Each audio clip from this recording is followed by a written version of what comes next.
Welcome to the Sexy Freedom Media Podcast, a place to discuss pain, passion, and pursuits. I want to feel alive. Breathe. Make some moves. Protect the throne. This is Sexy Freedom Media Podcast.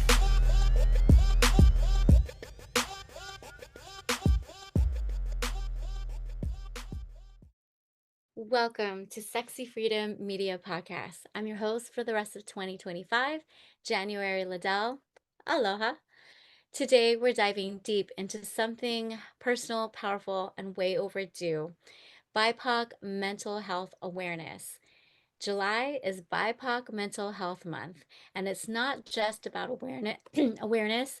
It's about honoring the unique struggles faced by Black, Indigenous, and people of color when it comes to mental health.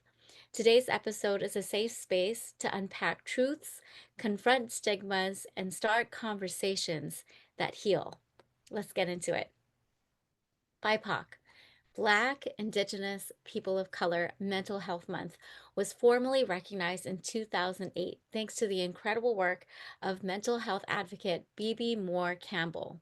She was a literary giant and a passionate voice for African Americans navigating mental health illness. Campbell co-founded NAMI Urban Los Angeles and became a national change agent in mental health advocacy. She revolutionized how underserved communities, especially communities of color, approach mental health by confronting the harmful silence caused by stigma. She challenged the status quo, highlighting the unique struggles faced by people of color, and advocated for safe, judgment-free spaces where individuals could share their stories and access inclusive, equitable mental health resources. But why do we need a separate month? Because the truth is, our mental health journey don't look the same. History, systemic racism, cultural identity, intergenerational trauma all shape how we experience, express, and seek help for mental health. Whether it's a lack of access to culturally competent therapists, language barriers, or religious shames, BIPOC communities are often underserved, underdiagnosed, and underrepresented in mental health conversations. So let's talk about stigma. How many of us have heard this growing up? You don't need therapy. Just pray it away. You don't air out our dirty laundry. Depression, that's just laziness. In many BIPOC households, mental health is taboo. It's misunderstood, minimized, or ignored. And that silence, it costs lives. According to the National Alliance on Mental Illness, NAMI, only 1 in 3 Black adults with mental illness receive treatment. In Latin communities, they're likely less to receive medication or therapy. Indigenous youth have the highest suicide rates of any demographic in the U.S. And access to service among adults with any mental illness, 48% of Caucasians receive mental health services compared to 31% of Blacks and 36% of Hispanics. Service utilization. So in 2022, 28% of American Indians and Alaska Natives needed substance use disorder treatment. And that's the highest rate among all racial and ethnic groups. Barriers to care. So people of color often face barriers such as stigma, discrimination, and lack of culturally competent care, which can hinder their ability to seek help. Disparities in mental health. So Black and Asian individuals are less likely to use mental health services compared to Caucasian individuals, with 52% of Caucasians receiving services compared to 6.5% of Black adults. We are suffering in silence, and silence is dangerous. But here's the truth. It is not weak to seek help. It is powerful. It is brave. It is critical. Here are some reasons why it's often seen as taboo in people of color communities. Stigma and cultural norms. In many cultures, discussing mental health is seen as a weakness or a sign of personal failure, leading to avoidance of seeking help. Individuals may also fear being judged or misunderstood, which can prevent them from openly discussing their mental health issues. There's a historical distrust of Western medicine among BIPOC communities, which can also lead to reluctance to seek mental health care. In some communities, discussing mental health is associated with shame or is viewed as a private matter, making it difficult to seek support. The systemic racism and discrimination practices in healthcare can lead to a lack of trust in mental health services, further discouraging individuals from seeking help. So I have a story. I experienced one therapist who judged me because I'm Filipina. It was a marriage counseling session. The moment we spoke, she asked if I had a Mercedes Benz. I'm not sure why that was relevant, but at the time, I did have one. She expressed, well, most Filipinos like to show their status quo. I was appalled. Even my husband, who was angry at me at the time, was appalled.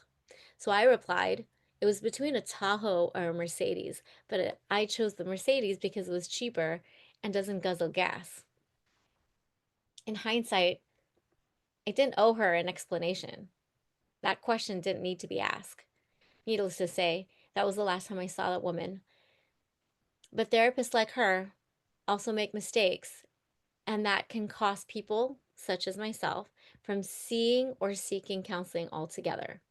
I will say this though, she wasn't my last therapist, so I did seek help multiple times. So let's shift gears and talk about healing. Our cultures are rich with wisdom, rhythm, and resilience. From talking circles in indigenous tribes to ancestral healing in African traditions to communal support in Filipino and Latin families, there are sacred practices that connect us to our roots and restore our minds. Mental health doesn't have to look like lying on a therapist's couch. It can look like a drum circle, a shared prayer, a walk with your elders, journaling in your native tongue, dancing at a family gathering. Healing doesn't have to be Western, it just has to be real.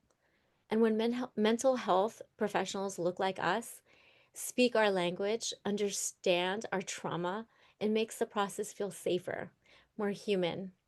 There are Instagram pages dedicated to people of color healing and understanding generational trauma. I'll include those resources in my notes. Today, I want to share a story I carry close to my heart. Like many of you listeners, I too have gone through many challenging experiences. I sometimes go through these experiences alone for the same reason I shared above: shame, guilt, fear of being misunderstood and judged. I am fortunate that I have access to mental health through Military One Source and through TRICARE.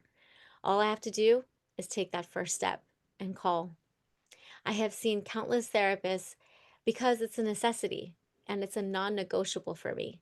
During COVID, I knew that my children needed to talk with a therapist because this was an unknown territory and they were ripped away from their norm.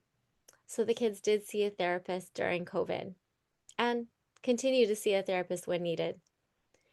Mental health to me is a priority, which is why I was silent for the last month. I was grieving the loss of my auntie and experienced other challenges all at once. It was an overwhelming time. I felt lost, broken, and out of my body. I felt helpless and defeated.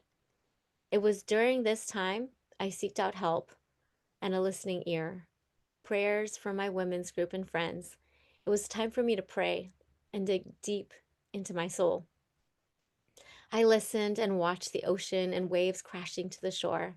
I listened to music that gave me joy. I ate foods that made me feel warm and happy inside. I shuffle danced and I sang my heart out. I journaled and talked with ChatGPT. C always knows the right things to say to me. I just sat still. In the silence of not doing, my inner strength emerged. I was able to rise through the struggles I was going through because I already had the toolbox. The toolbox given to me by my therapist, the self-help books that I've read, the IG post I saw, and most importantly, God guided me through it all, through his word. So if you're listening today and struggling, please know you are not alone. Here are some resources to check out. Therapy for Black Girls, so that's therapyforblackgirls.com. The Steve Fund, mental health support for young people of color. That's Steve, Steve, Fund, Fund. Latin therapy, it's latinxtherapy.com, Latinx therapy.com. Strong Heart's Native Helpline is 1-844-762-8483. That's 1-844-762-8483. And the Asian Health Collective, that's ASINMHC.org, AsianMHC.org. So reach out, speak up, be seen. You matter. Your healing matters. Your story matters. Your voice matters. Thank you for listening and or watching this episode. If this episode resonates with you, please like, share, and subscribe to our channel, Sexy Freedom Media Podcast. Kindly leave a review. We would love to hear from you. And follow me on Instagram or Facebook, January Liddell, Anchored Financial LLC. That's Anchored ANCHORED Financial LLC, and Alina, the Honeymaker. Until next time, take care of your mind, protect your peace, and honor your journey. Aloha and ahuiho. Want to hear more? Visit us at sexyfreedommedia.com.